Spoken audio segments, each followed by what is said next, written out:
As we just heard, the 203K loan product can open up home ownership to many first-time buyers. We know thousands of first-time buyers are taking advantage of the federal housing tax credit, and the tax credit is scheduled to end next month.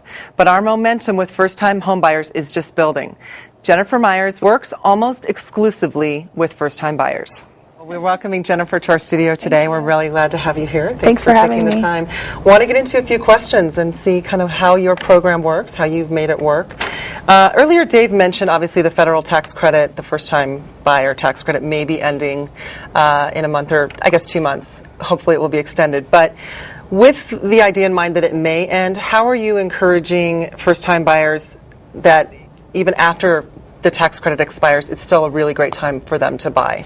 Well, I think it's a great opportunity to build rapport with your clients and have them trust you off the bat. So the first thing I say to clients who come to me and say, I need to buy a home by the end of November, I say, well, hold off, because although the tax credit is great and it's a terrific incentive, there's a lot of other great incentives to being a homeowner. Mm-hmm. So for example, things like you can write off your, the interest and the taxes that you pay. You have to remind them of what that looks like. And for a lot of first-time home buyers, nobody's explained or done the math with them about how much they could be saving on their taxes.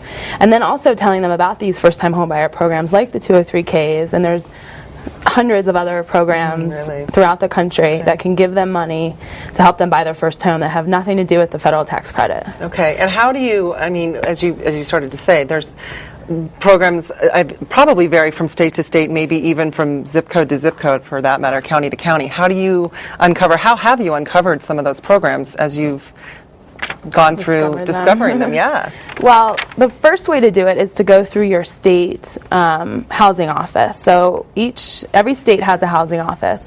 So that's your first line of defense. Most states have some sort of program, whether it's a low interest rate for first-time home buyers, a reduced interest rate, or even the VA programs or things like that you can get from your state housing office website. But then also check your county websites, because they also have free money. So for example, in Washington, D.C., a well-known program is called HPAP. It's a down payment assistance program.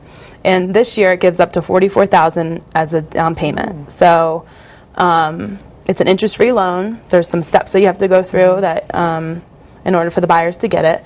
But at the end, they'll get $44,000 that goes towards their down payment, and it's an interest-free loan, free money that they repay over 40 years. And these are primarily for first-time? Only for first-time home buyers, okay. Yeah.